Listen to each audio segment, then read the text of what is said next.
குடிகார மாதிரி பேசக்கூடாது. விசுவாசிகள் சில ஊழியக்காரங்க குடிகார மாதிரி பேசி திருப்பி திருப்பி திருப்பி திருப்பி இந்த டேபிள் கடை திருப்பி ஓட்டிட்டே இருப்பான். அதை விட்டு மன்னிச்சிரு மறந்துருன்னு சொன்னா கூட அது திருப்பி அதே தான் நிச்சயம் ஓடும். பழைய வீர சாகசங்கள் அங்க போனது இங்க போனது. நீங்க குடிகாரம் உங்க வீட்டுல அப்படி இருந்தா நீங்க கண்டுபிடிச்சிருப்பீங்க. குடிகாரம் பேச்சு விடிஞ்சா போச்சு.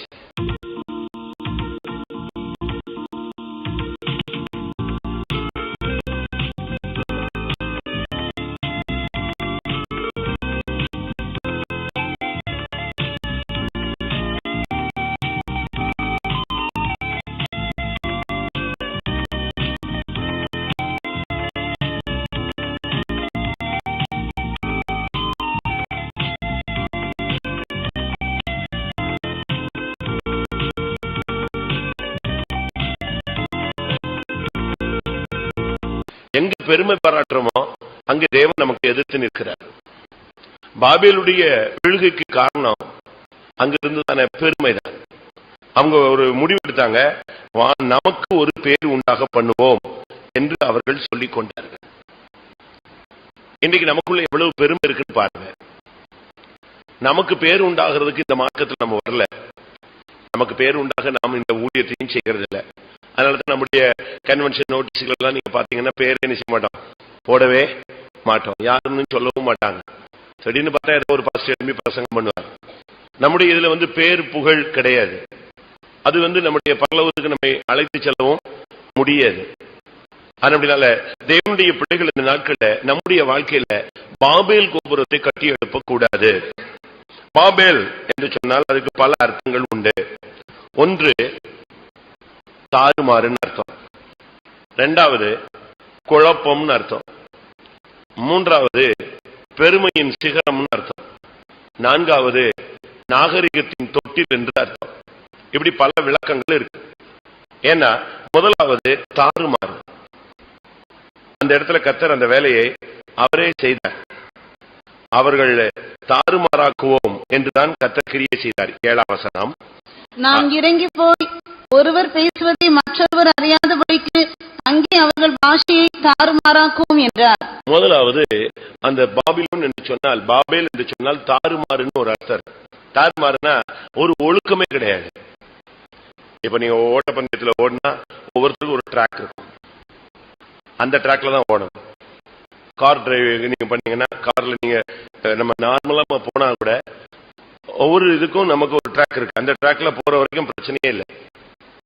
வெள்ளக்கோடு போட்டிருப்பாங்க, நீங்க அதை கொஞ்சம் தாண்டி வரலாம், அதுல ஒன்றும் தடை கிடையாது, தவறு கிடையாது.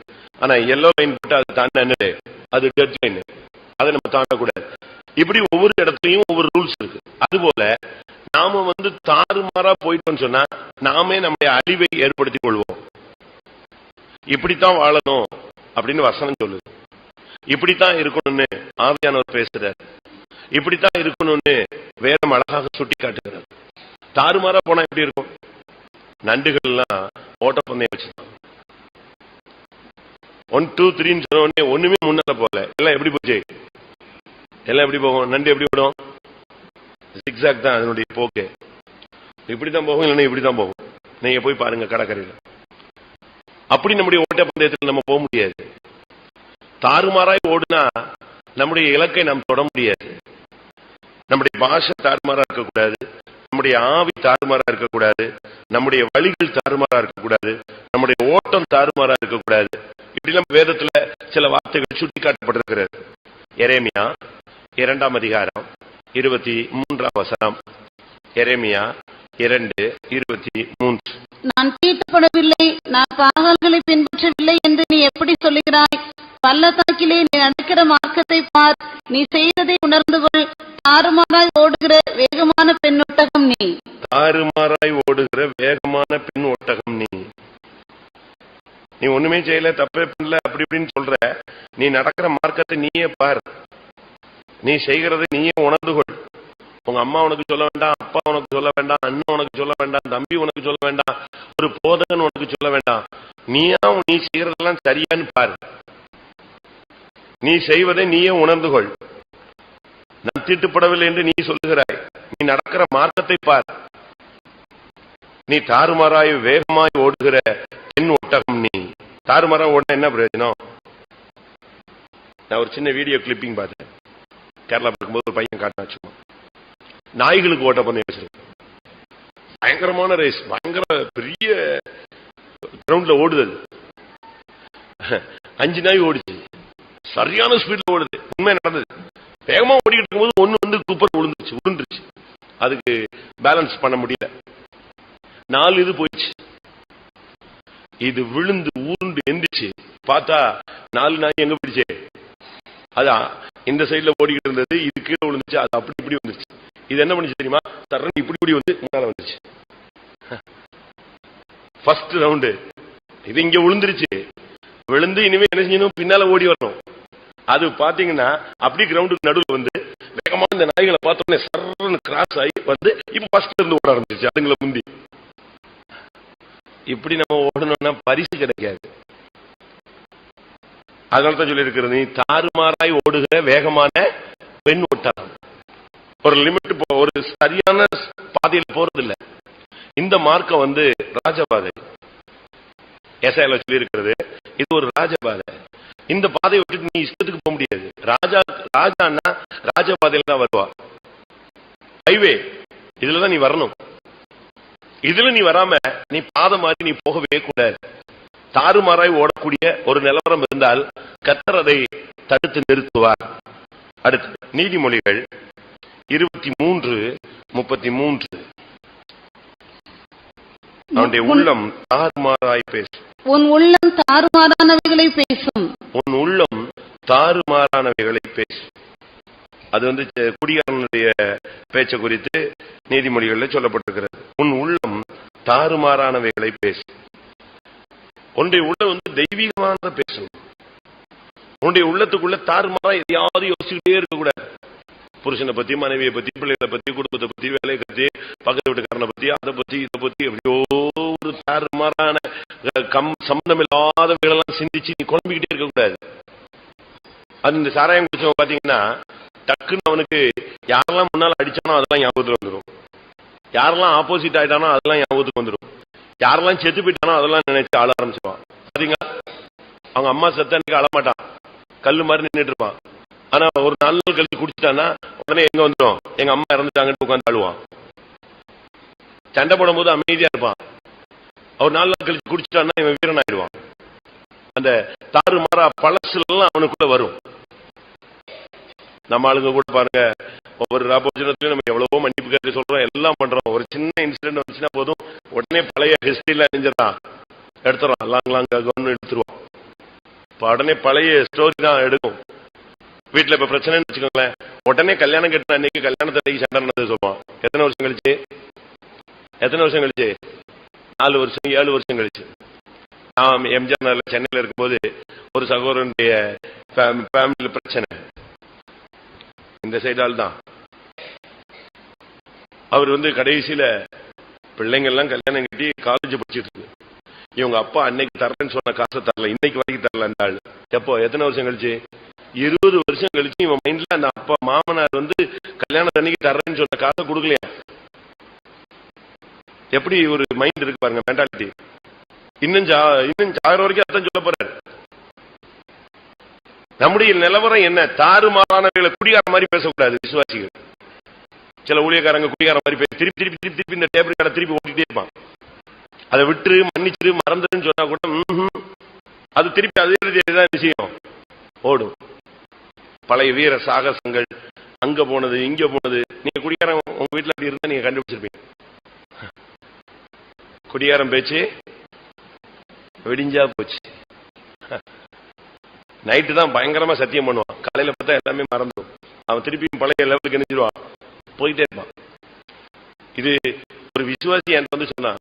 நான் சைத்தம் அவங்க தம்பி கடை வச்சிருக்கிறான், நான் வெளியே நின்றுட்டு இருந்தேன். வந்தான், இவன் நல்ல ஒரு விசுவாசியோட பையன் குடி பழக்கத்துல அடிமையாயிட்டு.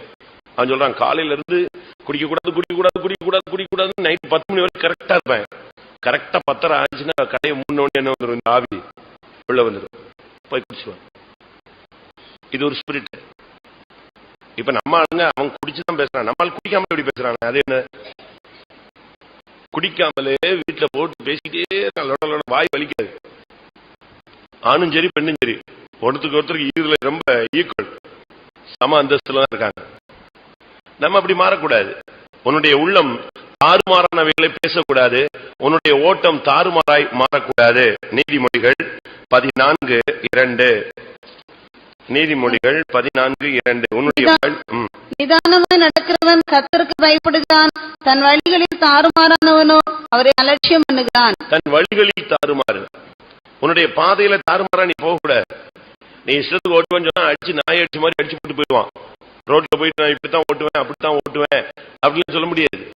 இப்ப நீங்க இந்தியாவில பாத்தீங்கன்னா சொன்னா நீங்க எல்லாமே நம்ம ரைட் ஹேண்ட் டிரைவ்ல போவோம். அங்க ஃபாரின்ல போயிட்டா அது என்னது லெப்ட் ஹேண்ட் டிரைவ் அப்படி மாறிடும். இல்ல நான் இந்தியா நான் அப்படித்தான் ஓட்டுவேன்னு சொன்னா அவன் அடிச்சு தூக்கி எரிஞ்சு போயிட்டே இருப்பான் அவனுடைய வேகத்துக்கு. அதனால நம்முடைய வழிகள் கரெக்டா இருக்கணும். அதனாலதான் ஆண்டவர் சொல்றாரு, உன்னுடைய வழிகளுக்கும் என்னுடைய வழிகளுக்கும் எவ்வளவு டிஸ்டன்ஸ் இருக்குன்னு பாருங்கிறாரு. ஏசாயா தீர்க்கதரிசன புத்தகத்தில் சொல்லி இருக்கிறது, என்னுடைய வழிகள் உன்னுடைய வழிகள் அல்ல, உன்னுடைய வழிகள். ஏசாயா 55:9. பூமியை பார்க்கிலும் வானங்கள் எப்படி உயர்ந்திருக்கிறதோ அப்படியே உங்கள் வழிகளை பார்க்கிலும் என் வழிகளும், உங்கள் நினைவுகளை பார்க்கிலும் என் நினைவுகளும் உயர்ந்திருக்கிறது. பூமிக்கும் வானத்துக்கும் எவ்வளவு தூரம் இருக்கோ அவ்வளவு தூரம் உன்னுடைய வழிகளுக்கும் ஆண்டோடைய வழிகளுக்கும் வித்தியாசம் வச்சுக்கிட்டு நீ எப்படி பரலோகம் போக முடியும்? உன் வழிகளில அவர் வழியில உன் வழி இருக்கணும். உன் வழியில அவர் வர வேண்டும், அவர் வழியில நீ நிக்கணும். உன்னுடைய வழியும் அவருடைய வழியும் பூமியும் வானத்தையும் பார்த்து எவ்வளவு உயர்ந்திருக்கிறதோ அவ்வளவு தூரம் இருந்தா எப்படி நம்ம பரலோகம் போய் சேர முடியும்? அது ஒரு ட்ராக்ல போக வேண்டியதா, நீங்க ஒரு ட்ராக்ல போக வேண்டியதா. அதனாலதான் வேதம் சொல்லுகிறது, உன்னுடைய வழிகளை நீ சரிப்படுத்த. ஒரு தேவனுடைய பிள்ளையினுடைய வழி தாறுமாறா போச்சுன்னா அவனுடைய பயணம் சரியான இடத்தை அடைய முடியாது. அவனுடைய வாழ்க்கையில அவன் தோற்று போவான். அதனால நம்முடைய வீடுகள்ல சரியான விதத்துல நம்முடைய வாழ்க்கையை நாம் கட்டி எழுப்ப வேண்டியது அவசியம். பாபிலோன் என்று சொன்னால் தாறுமாறா நம்முடைய வாழ்க்கையை கட்டி எழுப்பக்கூடாது. அங்கே சொல்லுகிறார், ஆண்டவர் சொல்றாரு, நாம் போய் அவர்களுடைய பாஷையை தாறுமாறாக்குவோம். அதான் ஃபர்ஸ்ட் அவர் தாறுமாறு என்ற அந்த வார்த்தையை யூஸ் பண்ற இடம் அதுதான். 7ஆம் வசனத்துல அவர்கள் பாஷையை தாறுமாறாக்குவோம். இன்னைக்கு பாருங்க, நமக்கு எல்லாருக்கும் தமிழ் பாஷை தான் வச்சுக்கோங்களேன். இல்ல அந்தந்த இடத்துல ஒவ்வொரு மதர் டங் இருக்கும், அவங்க தாய்மொழி. இத பத்தி இல்ல. இந்த பாஷைங்கிறது மரியாதைக்குரிய ஒரு தன்மை. நம்முடைய பாஷை எப்பொழுதுமே ரொம்ப தெய்வீகமா இருக்கணும். நம்ம இப்ப அந்நிய பாஷை பேசுறோம், அது நமக்கு தெரியாது. தமிழ்ல பாருங்க, இங்க உள்ள தமிழ் வேற, சென்னை தமிழ் வேற, மதுரை தமிழ் வேற. ஒவ்வொரு ஏரியாலையும் ஒவ்வொரு தமிழ் தான். ஆனா என்னது, கொஞ்சம் கொஞ்சம் அது டிசைன் மாறி இருக்கும். ஆனா உன்னுடைய பாஷை அப்படின்னு சொன்னா உன்னுடைய வாயிலிருந்து வர்ற வார்த்தைகள் தாறுமாறா இருக்கக்கூடாது. செப்பனியா 3ஆம் அதிகாரம் 9ஆம் வசனத்துல அவருடைய பாஷையை நான் சுத்தமான பாஷையாய் மாற்ற பண்ணுவேன். நான் அவர்கள் பாஷையை சுத்தமான பாஷையாக மாற பண்ணுவேன். உன்னுடைய பாஷை சுத்தமான பாஷையா இருக்கணும், தெளிவான பாஷையா இருக்கணும், மரியாதைக்குரிய வார்த்தைகளாக இருக்கணும். உன் பாஷை மற்றவங்களை குத்துறதாக, வேதனைப்படுத்துறதாக, மதிப்பு இல்லாத அற்பமா என்றதா, அசிங்கமா பேசுறதா, கனவீனம் பண்ற பாஷையா இருக்கக்கூடாது. உன்னுடைய பாஷை ரொம்ப தெளிவா இருக்கணும். அதுதான் சொல்லுவாங்க, பார்லிமெண்டரி வேர்ட்ஸ் யூஸ் பண்ணுன்னு சொல்லுவாங்க. அன்பார்லிமெண்டரி வேர்ட்ஸ் செய்யக்கூடாது, யூஸ் பண்ணாத. மரியாதைக்குரிய வார்த்தைகளை மட்டும்தான் நாம் பேசணும். கனத்துக்குரிய வார்த்தைகள் மட்டும்தான் பேசணும். தெய்வீகத்துக்குரிய வார்த்தைகள் மட்டும்தான் பேசணும். அதைத்தான் எபேசியர்ல வாசிக்கும் பொழுது, உன்னுடைய வாயிலிருந்து கெட்ட வார்த்தை ஒன்றும் புறப்பட வேண்டாம். கேட்கிறதுக்கு பக்தி விதிக்கு ஏதுவான பாஷைகள் இருந்தால், வார்த்தைகள் இருந்தால் அதை மாத்திரம் பேச கடவோம். 4ஆம் அதிகாரம் 29ஆம் வசனம். கெட்ட வார்த்தை ஒன்றும் உங்கள் வாயிலிருந்து புறப்பட வேண்டாம். பக்தி விருத்திக்கு ஏதுவான நல்ல வார்த்தை உண்டானால் அதையே கேட்கிறவர்களுக்கு பிரயோஜனம் உண்டாகும்படி பேசுங்கள். அதுதான் முக்கியம். ரொம்ப தெளிவா நம்ம பேசணும். நம்முடைய பாஷைங்கிறது அது ரொம்ப முக்கியம். ஜனங்களை தொடர்பு கொள்ளக்கூடியது. இப்ப நீங்க ஒண்ணுமே தமிழ் மட்டும் தெரியற ஒரு ஆளை கொண்டு போய் நேர டெல்லியில விடுங்க, அப்பதான் அந்த கஷ்டம் என்ன செய்யும் தெரியும். சுத்தமா தமிழ் தெரிஞ்ச ஆளுங்களை நல்ல கேரளால இன்டீரியர்ல கொண்டு போய் விடுங்க, பைத்தியம் முடிச்ச மாதிரி ஆயிடும். நமக்கு பாஷையே தெரியலன்னா அவங்களால உங்களை தொடர்பு கொள்ள முடியாது, உங்களால அவங்கள தொடர்பு கொள்ள முடியாது. உன்னுடைய பாஷை, உன்னுடைய வார்த்தை, அதனுடைய சரியான அர்த்தம் உன்னுடைய வார்த்தை. நாம் எப்படி இருக்கிறோம் நீங்க யோசிச்சு பாருங்க. ஒரு சிலருடைய ஆவி தாறுமாறா இருக்கு, ஆவியே குழம்பி போய் தான் இருப்பாங்க. ஏசாயா 19 அதிகாரம் 14 கர்த்தர் அதன் நடுவில் தாறுமாறுகளின் ஆவியை வரப்பண்ணினார். அது மத்தியில என்ன ஸ்பிரிட் ஒர்க் பண்ணுது பாருங்க, தாறுமாறான ஸ்பிரிட். அது நடுவில் அவர் தாறுமாறுகளின் ஆவியை வரப்பண்ணினார். வெறியன் வாந்தி பண்ணி தள்ளாடுகிறது போல அவங்க தள்ளாடி அவர்களை திரிய பண்ணுகிறார். நம்முடைய வாழ்க்கையில நம்முடைய ஆவி தாறுமாறா போகக்கூடாது. நமக்குன்னு ஒரு கட்டுப்பாடு இருக்கு, அவ்வளவுதான் சிந்திக்கணும். நமக்குன்னு ஒரு பாதை இருக்கு, அதுதான் போகணும். நமக்குன்னு ஒரு பேச்சு இருக்கு, அதுலதான் பேசணும். நமக்குன்னு ஒரு உள்ளம் இருக்கு, அந்த உள்ளத்துல தாறுமாறானவர்களை ஏற்றி வச்சு கொள்ள விடாது. ஒன்று பாபேல் என்று சொன்னால் தாறுமாறு. இரண்டாவது குழப்பம்னு அர்த்தம். பாபிலோன், பாபேல், பாபிலோன் எல்லாம் ஒண்ணுதான், அதனுடைய கண்டினியூட்டி தான். பாபிலோன் சொன்னா, பாபேல் சொன்னா குழப்பம். நாம இந்த நாட்கள் குழப்பவாதிகளா இருக்கக்கூடாது. குழப்பத்திலேயே குடும்பத்தை கட்டி எழுப்பக்கூடாது, குழப்பத்திலேயே பிசினஸ் பண்ணிட்டு இருக்க கூடாது, குழப்பத்திலேயே இந்த சபையில உட்கார்ந்து இருக்க கூடாது, குழம்பிக்கிட்டே இந்த பாதையில போய் கொண்டிருக்க கூடாது. நம்முடைய வாழ்க்கை தெளிவான பாதை, ஒரு தெளிந்த நீரோடை போல. நீங்க சிங்காசனத்திலிருந்து புறப்படுகிற நதியை பாருங்க, அது சுத்தமும் பிரகாசமான பளிங்கு கொப்பான ஜீவ நதி. அது கிறிஸ்டல் கிளியர்மா. அப்படி மேல இருந்து பார்த்தா கீழே வரைக்கும் எப்படி இருக்கும், பளிச்சுன்னு தெரியும். சில இடங்கள்ல நீங்க கடல்கள்லயோ நதிகள்லயோ நீங்க பாத்தீங்கன்னா கீழே உள்ள கிணத்துல கூட சில டைம் பாத்தீங்கன்னா தர வரைக்கும் என்ன செய்யும், பளிச்சுன்னு தெரியும். சிங்காசனத்திலிருந்து வருகிற நதி அப்படிப்பட்டது. அதுல கலங்கம் கிடையாது, அதுல கரைகள், குழப்பங்கள், குப்பை எல்லாம் கிடையாது, தெளிவா இருக்கும். அதுபோல நம்முடைய வாழ்க்கையில குழப்பங்களே இருக்கக்கூடாது. குழப்பம் வச்சுக்கிட்டு நம்ம இந்த மார்க்கத்துல போக முடியாது. இன்னைக்கு பாருங்க, சிலர்லாம் பயங்கர குழம்பிடுறாங்க. இவங்க குழம்புறது ஒரு பிரச்சனை கிடையாது, அது ஒரு ஆள் குழப்பம். இவங்க குடும்பத்தையே என்ன செஞ்சுவாங்க, மொத்தமா கன்ஃபியூஸ் பண்ணி விட்டுருவாங்க. ஒரே குழம்பி போய் இவங்க குட்டையை குழப்பி விட்டுருவாங்க. எல்லாரும் சில இடத்துல பாருங்க இந்த வதந்தியை கிளப்பி விடுவாங்க, பார்த்துருப்பீங்க. ஒரு பாலத்துல ஜனங்கள் எல்லாம் போய்கிட்டு இருக்கும்போது பாலம் இடிஞ்சு விழ போதான்னு ஒருத்தன் கட்டிட்டான். இடியும் இல்ல வெடியும் இல்ல, யாரோ வச்சுட்டான், பாம்பு வச்சுட்டான்னு சொன்னான். பாம்பும் வைக்கல, வெடிக்கவும் இல்ல, பாலம் இடிஞ்சும் விழல. ஆனா அன்னைக்கு செத்தவன் எத்தனை பேரு நீங்க பேப்பர்ல படிச்சிருப்பீங்க.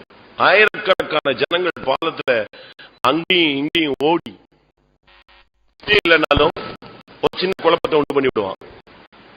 அதுபோல நமக்குள்ளேயும் யோபு ஒரு உத்தமன், சன்மார்க்கன், தேவனுக்கு பயந்தவன், பொல்லாப்புக்கு விலகினவன். ஆனா அவனுக்குள்ள ஒரு சின்ன குழப்பம் இருந்துச்சு. ஒரு வேளை என் பிள்ளை எல்லாம் செத்து போச்சுன்னா, 10 செத்து போயிட்டுனா என்ன பண்ணுவேன், மொத்தமா வியாதி வந்துட்டா என்ன பண்றது, எல்லாமே வீடுலாம் இடிஞ்சு வந்துச்சுன்னா என்ன பண்றது, இப்படி ஒரு குழப்பமான சிந்தை அவனுக்கு இருந்ததா அவன் சொல்றான். பாசிங்க யோபுல நீங்க படிச்சு பாத்தீங்கன்னா, நான் பயந்தது எனக்கு நேரிட்டது. 3:25. நான் பயந்த காரியம் எனக்கு நேரிட்டது, நான் அஞ்சினது எனக்கு வந்தது. போதுமா? இவன் மைண்ட்ல பெரிய பணக்காரன், உத்தமன், சன்மார்க்கன் எல்லாம் நல்லதுதான். ஆனா ஒரு சின்ன அவிசுவாசம் இருக்கு. இப்படி போயிடுமோ, அப்படி ஆயிடுமோ, இப்படி நடந்துருமோ, இப்படி ஆச்சுன்னா என்ன பண்றது, இப்படி ஒரு பயத்தின் ஆவி அவனுக்குள்ள போராடிக்கிட்டே இருந்துச்சு, குழப்பத்தின் ஆவி போராடிக்கிட்டே இருந்துச்சு. இப்ப கடைசியில் சொல்றாரு, நான் பயந்த காரியம் எனக்கு வந்துருச்சு, நான் எதுக்கு பயந்தனோ அது அப்படியே வந்துருச்சு. இப்ப உங்க மைண்ட்ல என்ன இருக்கு, தமிழ்ல சொல்லுவாங்க, எண்ணுவதெல்லாம் உயர்வுள்ளல். நீங்க எப்ப தாட் பண்ணாலும் நல்லதே பாசிட்டிவாவே திங்க் பண்ணணும். எப்பவும் திடீர்னு அந்த காலில் உட்காந்து சோத்திரம், இந்த கால் எப்போ இடிஞ்சு விழுமோன்னா என்ன அர்த்தம் யோசிங்க. ஒரு சிலர் சொல்லுவாங்க, சாட்சி சொல்லுவாங்க, நான் வரும்போது ஒரு பாம்பு வந்தது, அது கடித்திருந்தா நான் செத்துருப்பேன். பாம்பு வந்துச்சு, அது கடிச்சிருந்தாலும் கடிக்கல. யோசிச்சு பாருங்க. நம்மளும் கூட சில சாட்சி இருந்து சொல்லுவாங்க, மரணத்துக்கும் எனக்கும் 1 அடி இருந்தது, 3/4 அடி இருந்ததுன்னு. நீங்க யோசிச்சு பாருங்க, நம்மளுக்குள்ளே இருக்கிறதான தன்மை என்ன? குழப்பம் இருக்கா? குழப்பத்தின் ஆவி இருக்கா? மன அழுத்தம் இருக்கா? இதெல்லாம் நாம் சரிப்படுத்த வேண்டியது அவசியம். குழப்பத்திலேயே உன்னுடைய ஜீவியத்தை 22 வருஷம் கட்டிக்கிட்டு இருந்தா எப்படி இருக்கும்? இந்த பாபேல் கோபுரத்தை அவங்க 22 வருஷம் கட்டிட்டு இருந்தாங்க. 22 வருஷமும் குழப்பம் தான் கட்டி எழுப்பி இருக்கிறாங்க, தவிர தெய்வீகத்தை கட்டி எழுப்பல, விசுவாசத்தை கட்டி எழுப்பல. பரிசுத்தத்தை கட்டி எழுப்பவில்லை. அவன் கட்டினது முழுவதும் குழப்பம். அடுத்ததாக பாபிலோன் நாகரிகத்தின் உச்சம். சபைக்குள்ள வந்துட்ட பிறகு நம்ம நாகரிகத்தோடு இணையக்கூடாது, உலக ஆடம்பரங்களோடு இணையக்கூடாது. பாபிலோன் சொன்னாலே பயங்கரமான ஒரு ஆடம்பரம். அந்த ஆடம்பரத்தை குறித்து நீங்க பைபிள படிக்கலாம், பல இடங்கள்ல இருக்கு. பாபிலோன் பாபிலோன்ங்கிறது நீங்க படிச்சு பாத்தீங்கன்னு சொன்னா, உலக அதிசயங்கள்ல ஒரு அதிசயம் என்னது? பாபிலோனுடைய தொங்கு தோட்டம், ஹேங்கிங் கார்டன் பாபிலோன்ல அந்த காலத்துல செயற்கையா ஒரு மலையை உண்டு பண்ணி அதுக்கு மேல ஒரு தோட்டத்தை உண்டு பண்ணி வச்சிருந்தான். பயங்கரமான, நீங்க அந்த ஹிஸ்டரியை படிச்சு பாருங்க. பாபிலோனுடைய மதில் 85 அடி அகலம், 335 அடி உயரம். என்ன மாதிரி கட்டி வச்சிருக்காங்க கோட்டையை? 4 சைடும் 25, ஒரு சைடுக்கு 25 கதவு, வெங்கல கதவு வச்சிருந்தான். நேபுகாத்நேச்சர் 100 கதவு அந்த கோட்டைக்கு. பயங்கரமா அட்டகாசமா கட்டி வச்சிருந்தான். நமக்குள்ள இந்த நாட்களில் ஆடம்பரங்கள் தலைவிரிச்சாடுது. அதனால்தான் பெந்தேகோஸ்தேல நம்ம ஆடம்பரத்தை வெறுக்க சொல்றோம். நீங்க போட்டிருக்க, இப்ப நம்ம போட்டிருக்க இந்த ட்ரெஸ் பரலோகத்துக்கு போகுமா போகாத? இப்ப இயேசு வந்துட்டாரு, என்ன பண்ணுவீங்க? போய் வீட்டுல போய் வேற ட்ரெஸ் மாத்திட்டு போயிருவீங்களோ? எப்படி சொல்லுங்க? இயேசு பரலோகத்துக்கு போகும்போது கல்லறையில போய் எல்லாரும் எட்டி பாக்குறாங்க. அவரை சுற்றி இருந்த சீலை எங்க இருந்துச்சு? அவரை சுற்றி இருந்த சீலை எங்க இருந்துச்சு? கல்லறைக்குள்ள இருந்துச்சு. இப்ப நம்ம போட்டிருக்கிற இந்த நவீன ட்ரெஸ் எல்லாம் மேல போகாது, இது கலைந்து போடப்படும். மகிமையின் வஸ்திரம் தரிச்சுதான் நம்ம எங்க போறோம்? மேல போக போறோம். அதனால இந்த உலகத்துல நீங்க கொண்டு வந்ததும் இல்லை, கொண்டு போகிறதும் இல்ல. ஆனா நம்ம இப்ப பாத்தீங்கன்னா பயங்கர ஆடம்பரத்துல இருக்கோம். பெண்டிகாஸ்ட் சொன்னா ஒரு காலத்துல 0, இப்ப பாத்தீங்கன்னா பெண்டிகாஸ்ட் சொன்னா நாகரிகமான மாடர்ன் பெண்டிகாஸ்ட் ஆயிடுச்சு. டிபிஎம் இல்ல, இப்ப எம்பிஎம் மாறிட்டு இருக்கு, மாடர்ன் பெண்டிகாஸ்ட். நம்ம ஆளுங்க பாருங்க, முந்திலாம் நம்ம பிரசங்கங்கள் ரொம்ப காரசாரமா இருக்கும்.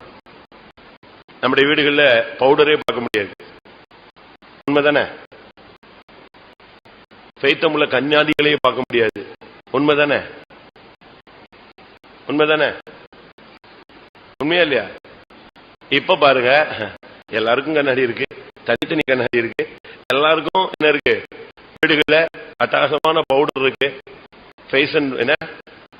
ஃபேர் அண்ட் லவ்லி வச்சிருக்கான், ஃபேஸ் டு ஃபேஸ் வச்சிருக்கான், என்னெல்லாமோ வீட்டுல வச்சிருக்காங்க.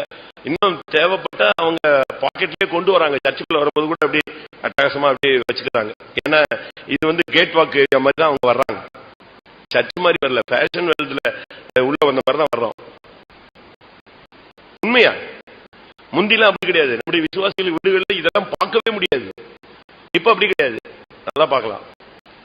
முந்திலாம் டிவியை ஒழிச்சு வச்சிருப்பாங்க, ஆனா ஒழிச்சு வச்சிருப்பாங்க எங்கேயாவது உள்ரூம்ல. இப்ப அப்படி கிடையாது. அதெல்லாம் எங்க வந்துருச்சு? நம்ம ஆளுங்களே போயிட்டு உட்காந்து ரிமோட் எடுத்துட்டு அடிச்சுட்டு இருக்காங்க. ஊழியக்காரங்களே இருக்கு, இங்க இருக்கு, போய் உட்காந்துட்டு ரிமோட் அடிச்சுட்டு அப்படி பார்த்துட்டு. நிலவரம் அப்படி தரம் தாழ்ந்துருச்சு. பாபேல தான் கட்டுறமே தவிர சீயோனை கட்டல, எருசலேமை கட்டல. நம்ம அநேகருடைய நிலவரம் அப்படித்தான் இருக்கு. யோசிச்சு பாருங்க. அன்றைக்கு ஆடம்பரத்தை நம்ம எதிர்த்தோம், உலகத்தை எதிர்த்தோம், உலக ஆடம்பரத்தை எதிர்த்தோம். ஆனா இன்னைக்கு நம்ம உலக ஆடம்பரத்தோட என்ன செய்யறோம்? ஒத்து போறோம், அட்ஜஸ்ட் பண்ணி போறோம். எல்லாருக்கும் ஏற்ற மாதிரி மாறணும் அப்படிங்கிறோம். கேட்டா நம்ம யூதனுக்கு யூதனா மாறிட்டானா, கிரேக்கனுக்கு கிரேக்கனா மாறிட்டான். அப்படி கிடையாது. அந்த உபதேசம் வேற, இந்த உபதேசம் வேற.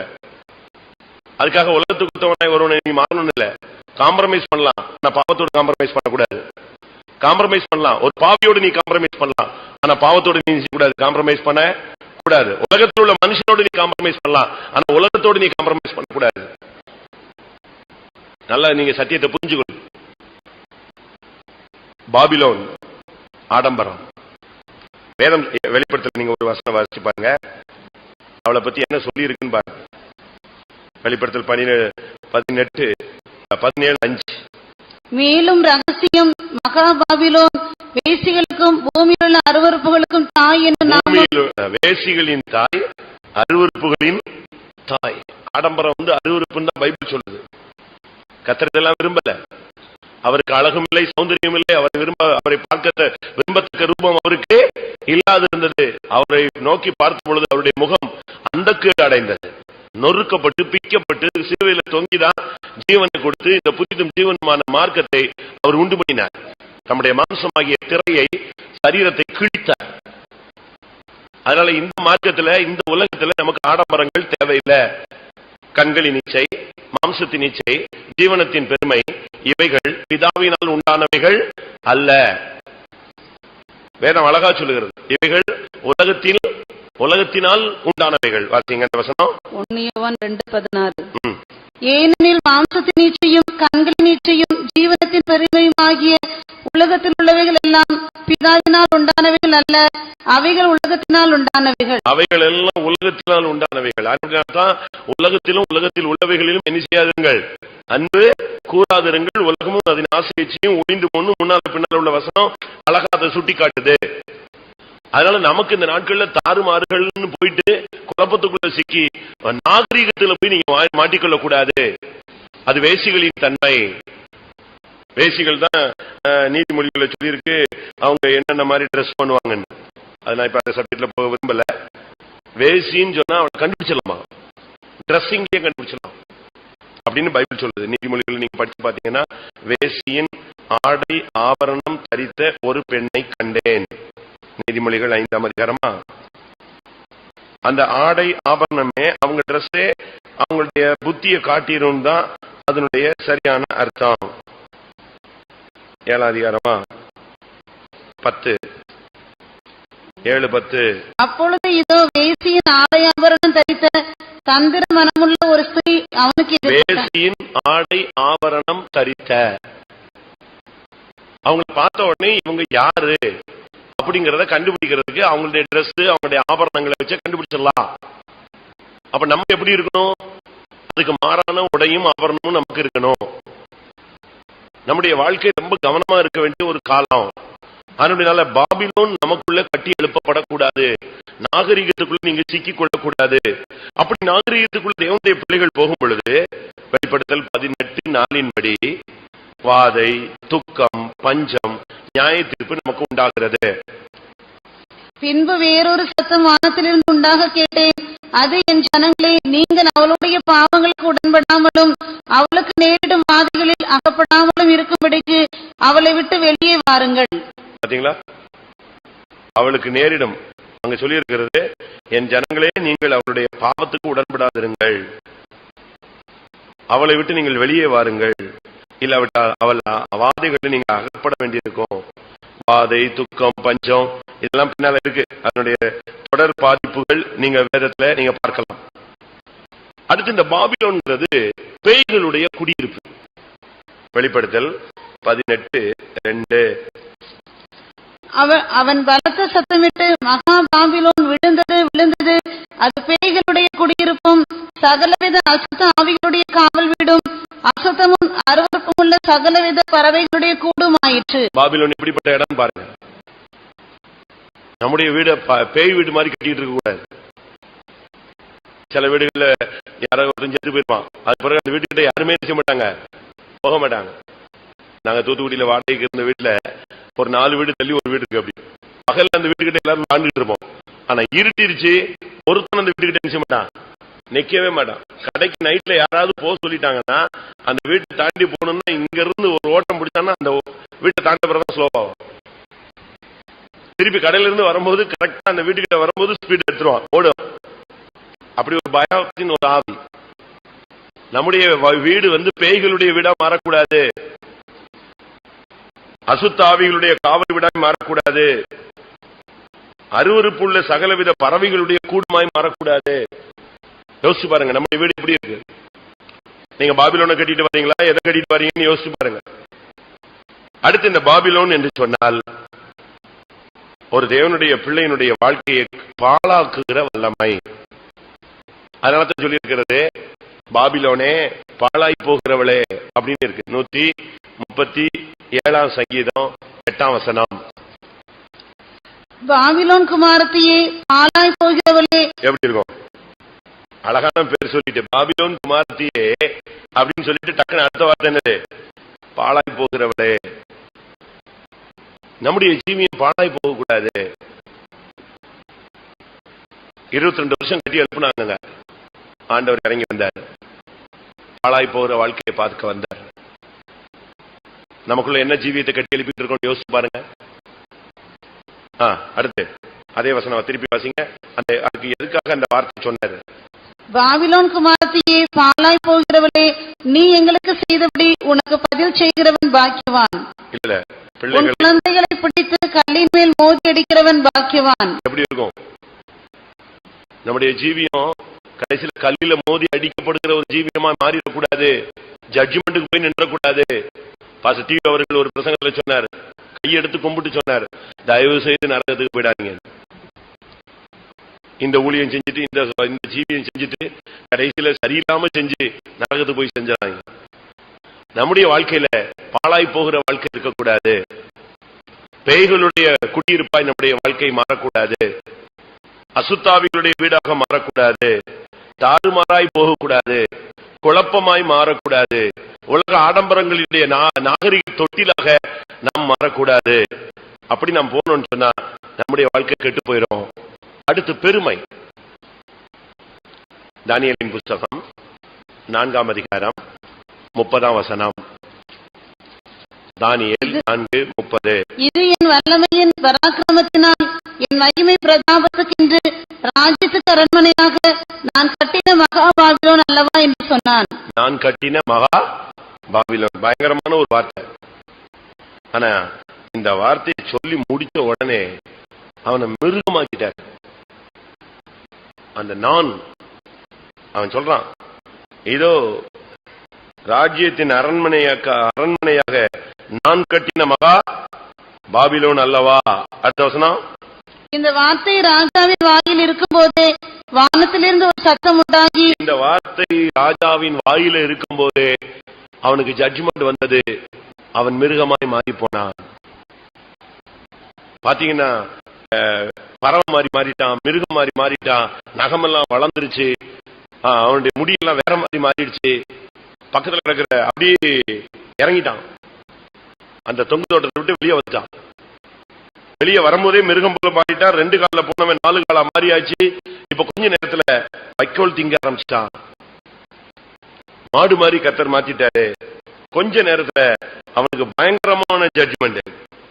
எவ்வளவு மோசமான இருக்கும். 33ஆம் வசனம். அந்நேரமே இந்த வார்த்தை நேபுகாத்நேச்சாரிடத்தில் நிறைவேறிற்று. அவன் மனுஷனிலிருந்து தள்ளப்பட்டு மாடுகளைப் போல் புள்ளை மேய்ந்தான். அவனுடைய தலைமயிர் கழுகுகளுடைய இறகுகளைப் போலவும் அவனுடைய நகங்கள் பட்சிகளுடைய நகங்களைப் போலவும் வளரும் மட்டும் அவன் சரீரம் ஆகாயத்து பணியிலே நனைந்தது. யோசிச்சு பாருங்க, எவ்வளவு பெரிய ஜட்ஜ்மெண்ட் வந்துச்சு பாத்தீங்களா? காரணம் பெருமை. நான் கட்டின மகா பாபிலோன். அந்த வார்த்தை பாபிலோன்ங்கிற வார்த்தையை சொல்லி முடிச்சா வெளியே வந்துட்டான், மிருகமா வாங்கிட்டான். எவ்வளவு பெரிய பெருமையின் ஆவி பாத்தீங்களா? நமக்குள்ள எத்தனை பேருக்கு பெருமை இருக்கு? புருஷன் மனைவி இதுல ஒரு ஆளுக்கு பெருமை இருந்துச்சுன்னா அந்த டாமினேட்டிங் ஸ்பிரிட் வேலை செய்யும். எங்க அம்மா வீடு, எங்க அப்பா வீடு, நான் சம்பாதிக்கிறேன், நான் தான் சொல்லுவேன், நான் தான் இப்படி நான் நான் நான் சொல்லி சொல்லி கொஞ்ச நாட்கள்ல நம்ம மிருகமா மாறிடுறோம். அதான் விஷயம். அவனை மாதிரி வீட்டை விட்டு வெளியே போயிட்டா கண்டுபிடிச்சிருவாங்க. ஆனா நம்ம வீட்டுக்குள்ளே இருக்கிற மிருகமா தான் இருப்போம். அவன் அரண்மனை விட்டு வெளியே இறங்கி போயிட்டான். எல்லார் கண்ணுக்கு முன்னாகவே நேபுகாத்நேச்சார் யாரா மாறியாச்சு? மிருகமா பறவை போல மாறிட்டான். 7 வருஷம் இப்படித்தான் இருந்தான். அவனுக்கு புத்தி தெளிந்த போது கர்த்தர் மறுபடி கொண்டு வந்தார். ஆனா இப்போ இருக்கிறதான நேபுகாத்நேச்சார்லாம் இப்படி மாறிட்டா கண்டுபிடிச்சிடலாம். என் புருஷன் கெட்டு போயிட்டாரு, பெருமை பாராட்டிட்டாரு, இதான் மிருகமா மாறிட்டாருன்னு கண்டுபிடிச்சிடலாம். என் மனைவிக்கு பெருமை வந்துருச்சு, இதோ மிருகமா மாறிடுச்சு. ஊழியக்காரங்களுக்கு பெருமை வருது, அதுதான் அந்த ஒளியின் தூதனுடைய ஆவி பிடிச்ச மாதிரி ஆக்ட் பண்ணுவாங்க. ஒளியின் தூதனுடைய வேஷத்தை தச்ச ஒரு ஸ்பிரிட் இருக்கு.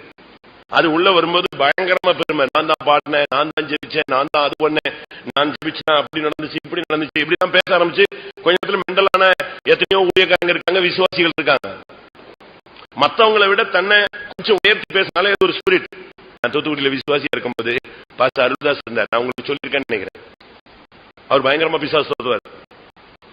அப்ப மதுரையில இருந்து ஒரு பையனை கொண்டு வந்தாங்க, அவர்கிட்ட ஜெபிக்கிறது. கொண்டு வந்தா அவர் ஷார்ட்டா முடி பிடிக்குமா, ரொம்ப ஷார்ட்டா. அவர் பிசாசு துரத்துறதுக்கு அவன் முடிய பிடிக்கிறாரு, முடிய பிடிக்க முடியல, ஏன்னா முடி இருந்தா பிடிக்கிறது. தலையை கை வச்சிருக்கிறார். அது பயங்கரமா அவன் அப்படி ஊழியக்காரங்க எல்லாம் தோத்து போற மாதிரி டிரெஸ்ஸிங், கட்டிங் எல்லாமே மிலிட்டரி மாதிரி இருக்கான், ஊழியக்காரங்க மாதிரியே இருக்கான். அப்போ அவர் கேட்கிறாரு, நீ எப்படி இவனுக்குள்ள வந்த, நீ யாரு? விழுந்து போன தூதன் லூசிபர் அப்படின்னா. இவன் விசுவாசியாச்சே, ஆமா விசுவாசி தான். இவன் ஊழியத்துக்கு போறானே, ஆமா அதுதான் ஊழியத்துக்கு போறான் தான் இருந்தான். இப்ப எப்படி உள்ள வந்த, என்ன தப்புனா? அவன் ஒன்னும் பெரிய தப்புலாம் ஒண்ணும் பண்ணல. அப்போ அவன் நினைச்ச அவனுடைய ஸ்டேட்மெண்ட் சொல்லும் போது நாங்க கூட இருக்கிறோம், நானும் விசுவாசி. அப்போ அந்த ஆவி பேசுது, 4 மணி ஜபத்துக்கு ஊழியக்காரங்க வரமாட்டாங்க, 1-2 பேர் வருவாங்க. இவன் வந்து உட்கார்ந்துருப்பான், ஒவ்வொரு ஜபத்துக்கும் இவன் வந்து உட்கார்ந்துருவான். உட்காரும் போது இவனுக்குள்ள ஒரு தாட்டு, அவங்க எல்லாம் வரல, நான் என்ன செஞ்சுட்டேன், வந்துட்டேன், நம்ம ஜபத்துல பெர்ஃபெக்டா இருக்கும் இப்படின்னு இவன் நினைச்சான். இதுதான் என்னது, அவனுக்குள்ள வந்த பெருமை. அவங்க வரல, நான் வந்துட்டேன். அவங்க எல்லாம் தூங்கிட்டாங்க, நான் ஜெபிச்சேன். இன்னைக்கு நான் இத்தனை மணி நேரம் நின்னேன். இந்த ஆவி இப்ப இவனுக்குள்ள யாரா மாறிடுச்சு, விலகிய ஆவியா உள்ள வந்து உட்கார்ந்துருச்சு. யோசிச்சு பாருங்க, சொல்லுங்க. நான் சம்பாதித்தேன், நான் பாடித்தேன், நான் பிரசங்கம் பண்ணினேன், நான் எப்பெல்லாம் நான்கிற வார்த்தை வருதோ அப்பெல்லாம் எத்தனையோ கலோரி நமக்குள்ள இருந்து என்ன செய்யுது, வேஸ்ட் ஆகுதுன்னு சொல்றாங்க. அப்படித்தானே? நான் அப்படிங்கிற அந்த வார்த்தை வரும்போது ஈகோ, அந்த நான்கிற வேர்டு வரும்போது நமக்குள்ள இருக்கிறதான சக்தியில எத்தனையோ கலோரி சக்தி வந்து அப்படியே அழிஞ்சு பஸ்மம் ஆயிடுறான், ஒண்ணுலாம் போயிடுறான். நான் அப்படின்னு அந்த வேர்டு யூஸ் பண்ணும்போது ஜீவன்ல ஒரு பகுதி போயிடுங்கிற உலகத்துல. இங்க நான் சொல்லும் போது ஜீவன் போகாது, நீ மிருகமா மாறிடுற. அதனாலதான் சில விசுவாசிகள் வீடுகளில் ஊழியக்காரங்களுக்குள்ள மிருகத்தனமான போராட்டங்கள் வருது. நான் என்னை எப்படி சொல்லலாம், என்னை எப்படி சொல்லலாம். பாசிட்டிவ் ஸ்டடியை நீங்க கேட்டீங்கன்னு சொல்லுவாரு, பெருமை, கோபம், இச்சை, இந்த 3 முக்கோணம். கேட்டிருக்கீங்களா பைபிள் ஸ்டடி? கேளுங்க, இப்படிப்பட்ட ஸ்டடி எல்லாம் கேளுங்க. பெருமை, கோபம், இச்சை, இந்த 3 வந்து அண்ணன் தம்பி. பெருமை இருந்தா இச்சை இருக்கும், இச்சை இருந்தா கோபம் இருக்கும், கோபம் இருந்தா பெருமை இருக்கும், கோபம் இருந்தா இச்சை இருக்கும். இப்படி இந்த 3மே ஒண்ணு பின்னி பிணைஞ்சு இருக்கிற சக்தி.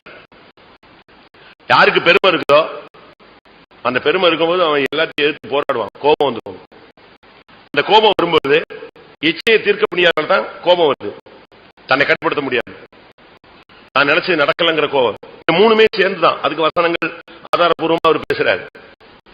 நமக்கு இருக்கா? யோசிச்சு பாருங்க. பாபிலோனை நீ கட்டும்படியாக அழைக்கப்பட்டவன் அல்ல, நாம் சீயோனையும் எருசலேமையும் கட்டும்படியாக அழைக்கப்பட்டவர்கள். 22 வருஷமா கட்டினாங்க. வானத்தை அளவும் ஒரு பெரிய கோபுரத்தை கட்டி பாழாய் போகிற வாழ்க்கையை கட்டி என்ன பிரயோஜனம்? பைபிள் சொல்லி இருக்கிறது, சீயோனை அவர்கள் இரத்தப்பழிகளால் கட்டுகிறார்கள். இரத்தப்பழிகளால சீயோனை கட்டி என்ன பிரயோஜனம்? யார் மேல உள்ள ரத்தப்படிகள் எல்லாம் மத்தியில வந்து அவன் சரியில்லை இவன் சரியில்லைன்னு சொல்லி எல்லா ரத்தப்படியும் சேர்த்து வச்சு கட்டி சீயோனை கட்டாம ரத்தப்படியில கட்டினா என்ன பிரயோஜனம்? யோசித்து பாருங்க. இன்றைக்கு நம்முடைய வாழ்க்கையில நாம் எப்படி இருக்கிறோம்? உலக ஆடம்பரங்கள், உலக ஐஸ்வர்யங்கள், இந்த பாபிலோனை கட்டுவதை நாம் நிறுத்த வேண்டியது அவசியம். வேதம் சொல்லுகிறது, கர்த்தர் இதை பார்க்க வந்தார், விட்டார். அது கட்டுற வரைக்கும் விட்டாரு. எத்தனையோ வருஷம் கட்டுறாங்க, 22 வருஷம் கட்டினாங்க. நீங்க நினைக்கலாம், ஏன் ஸ்டார்டிங் அன்னைக்கே கர்த்தர் அதை செய்திருக்கலாமே? அப்படித்தான் நம்ம அறிவு அப்படித்தான் ஓடுது. முதல் நாளே வந்து அதை தடுத்து நிறுத்திருக்கலாமே, பாவத்தின் துவக்கத்தை அதை சரிப்படுத்தி இருக்கலாமே. ஏன் நீங்களும் பாவத்தை செய்யற முதல் நாளே நிப்பாட்டி இருக்கலாமே? ஏன் 22 வருஷம் கட்டிட்டு பாவத்தை செஞ்சுக்கிட்டே வரீங்க? யோசிச்சு பாருங்க. தேவனுடைய இரக்கம் டைம் கொடுத்துக்கிட்டே இருக்கு. பிசாசு போய் சொல்லுவான், அவன் தப்பு செஞ்சுட்டான், நீங்க கண்டீங்க. உடனே அவர் என்ன சொல்லுவாரு? உடனே பட்டயத்தை எடுத்துவாரா? இல்ல, நான் அவனுக்கு டைம் கொடுத்துருக்கேன், அவன் சரியாயிடுவான், நீ போன்னு சொல்லுவான். 1 வருஷம் கழிச்சு வந்து சொல்லுவான், 1 வருஷம் டைம் கொடுத்தீங்க, திரும்பவும் அதே பாவம் தான் செய்யறான், அதே அறிக்கை தான் செய்யறான், இப்ப நீங்க கண்டீங்க, நியாயம் தருங்க.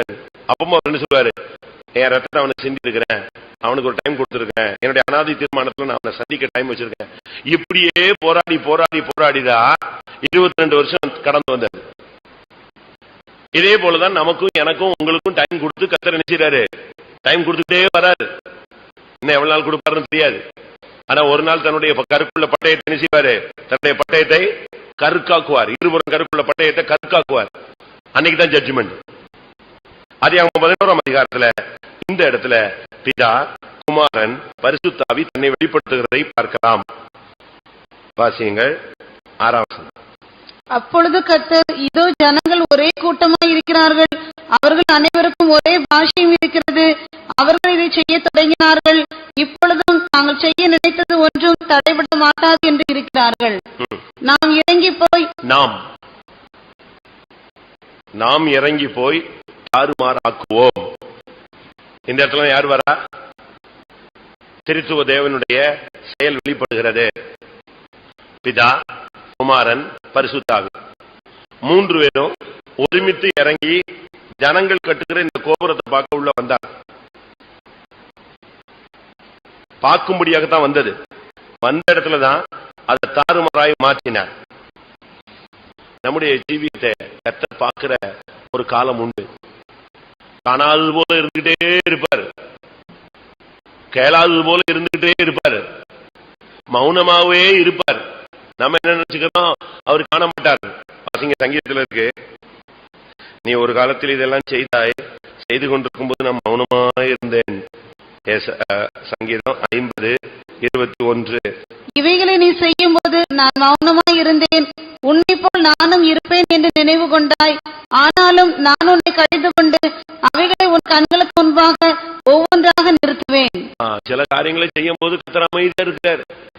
நீங்க செய்யும் போதும் நான் செய்யும் போதும் அவர் கண்டு காணாதவர் போல, தீமையை பார்க்க மாட்டாத சுத்த கண்ணன் அப்படியே போயிடுறாரு. இப்ப நம்ம நினைக்கிறோம் கர்த்தர் கண்ணுல போட்டிருக்கு, கண்டுக்க மாட்டார் போட்டிருக்கு, இதெல்லாம் தப்பு இல்ல போட்டிருக்கு, இப்படியே நம்ம போனா இப்படி விட்டுக்கிட்டே இருப்பார் போட்டிருக்கு அப்படின்னு நம்ம நினைக்கிறோம். அவரே சொல்றாரு, இவைகளை நீ செய்யும் பொழுது நான் எப்படி இருந்தேன், மௌனமா இருந்தேன், இன்னும் கடைசி வரைக்கும் அப்படித்தான் இருப்பேன் அப்படின்னு நீ நினைத்தாய். ஆனா எல்லாத்தையும் ஒரு நாள் உனக்கு முன்னால் கொண்டு வந்து என்ன செய்வேன், நிறுத்துவேன். ஏசாயா 57:11. நீ யாருக்கு அஞ்சி பயப்படுகிறாய், நீ பொய் சொல்லுகிறாயே, நீ என்னை நினையாமலும் உன் மனதிலே வைக்காமலும் போகிறாய், நான் வெகு காலம் மௌனமாய் இருந்தேன் அல்லவா, ஆகையால் எனக்கு பயப்படாது இருக்கிறாய். அதான் விஷயம். நான் வெகு காலம் கண்டுக்காதது போல போயிட்டே இருந்தேன் பாத்தியா, அதனால உனக்கு என் மேல கூட பயம் இல்லாம போயிருச்சுன்னு ஆண்டவர் சொல்றார். அவரே சொல்றார். 22 வருஷம் அமைதியா இருந்தார்.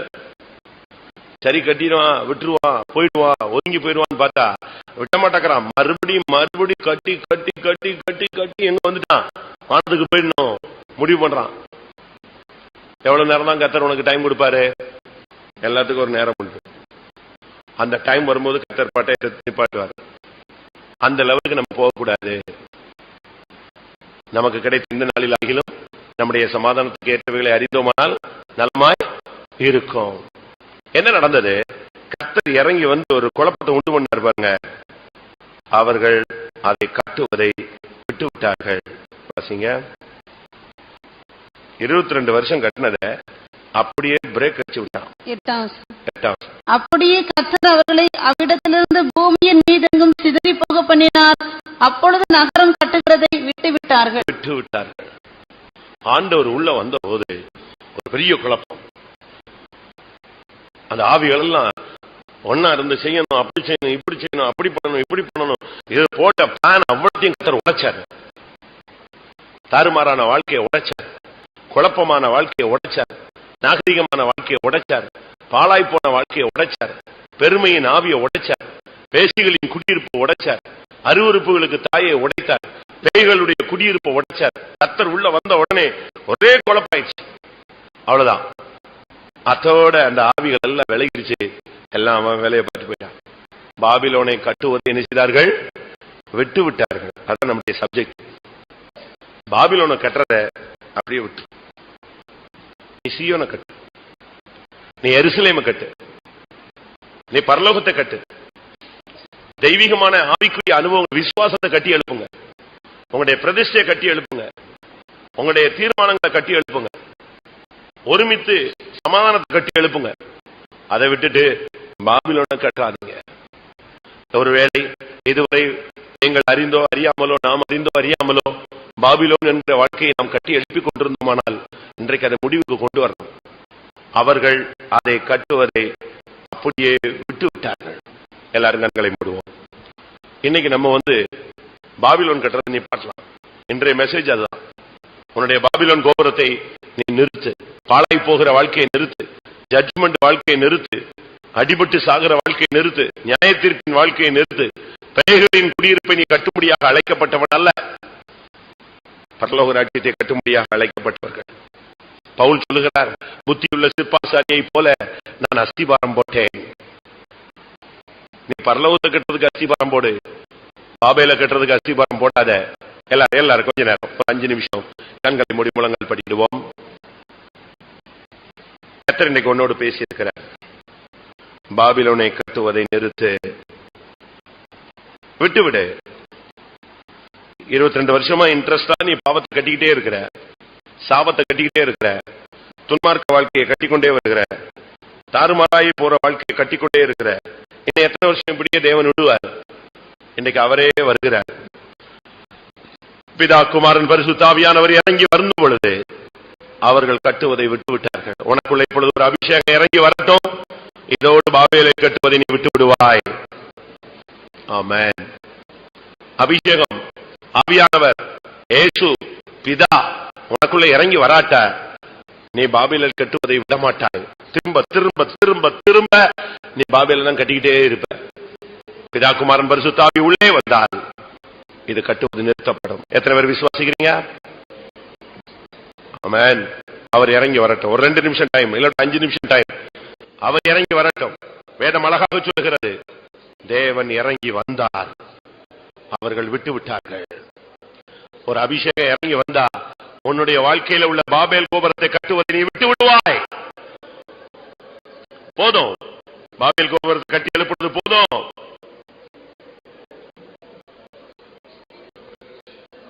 இன்னைக்கு தேவனை உள்ளே அனுமதி, உள்ள வரட்டும். அவர் இறங்கி வரட்டும். மனுபுத்திரர் கட்டுகிற கோபுரத்தை பார்க்க கர்த்தர் இறங்கினார்.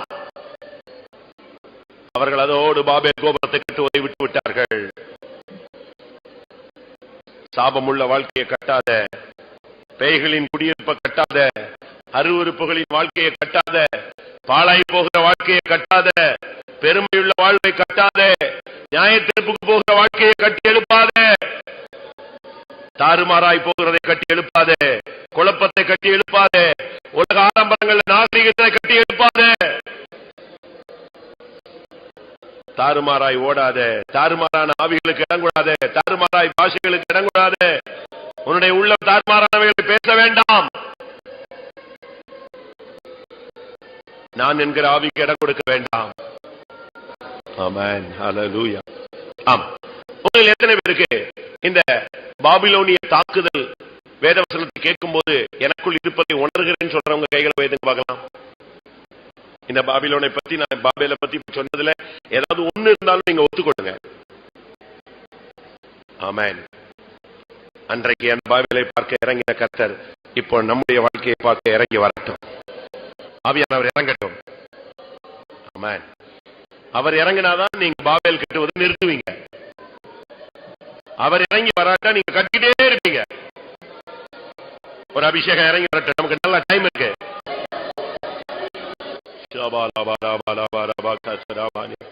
கர்த்தாவே இறங்கி வரோம். அறிந்தோ அறியாமலோ நான் பாபேலை கட்டிவிட்டேன். புத்தி இல்லாமல் கட்டிவிட்டேன். நாகரிகத்துக்கு, உலக ஆடம்பரங்களுக்கு இடம் கொடுத்து விட்டேன். பாழாய் போகிற வாழ்க்கைக்கு இடம் கொடுத்து விட்டேன். பெருமைக்கு இடம் கொடுத்து விட்டேன். குழப்பத்துக்கு இடம் கொடுத்து விட்டேன். தாறுமாறுக்கு இடம் கொடுத்து விட்டேன். தயவாய் நீர் இறங்கி வாரும். ஆமென். அன்றைக்கு பாபேல் கோபுரத்தை பார்க்க இறங்கி வந்தவர், ஓ என்னுடைய ஜீவியத்தையும் ஊழியத்தையும் சரி செய்யும்படியாக இறங்கி வாரும். இனிமேல் என் வாழ்க்கையிலே பாபேலை நான் கட்டி எழுப்ப கூடாது. இன்றோடு விட்டுவிட தீர்மானிக்கிறேன். ஹல்லேலூயா.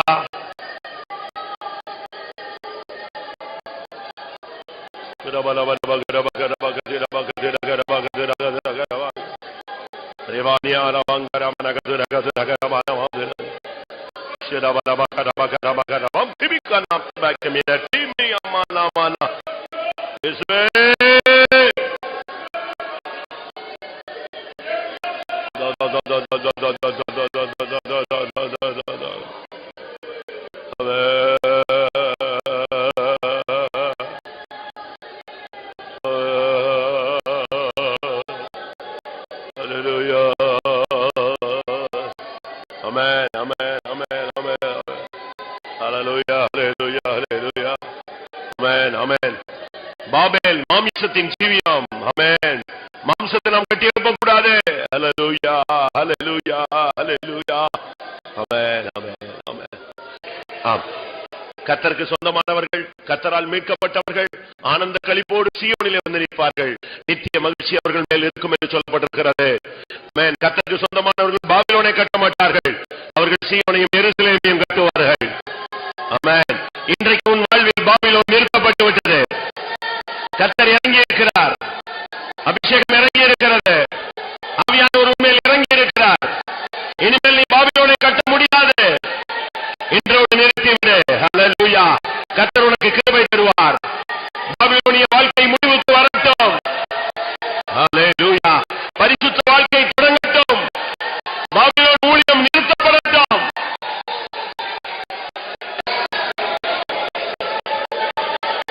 பாபிலோனை கட்டாதே, பரிசுத்த ஸ்தலத்தை கட்டு. ஹல்லேலூயா. ஆமென். கர்த்தருடைய வார்த்தைகளுக்காக ஸ்தோத்திரம் பண்ணுவோம். நமக்குள்ளே பாபேல் கோபுரம் கட்டி எழுப்பக்கூடாது என்பதை குறித்த தேவனுடைய வார்த்தை நமக்கு அனுப்பி தந்தபடினால் ஸ்தோத்திரம் பண்ணுவோம். ஸ்தோத்திரம், ஸ்தோத்திரம்.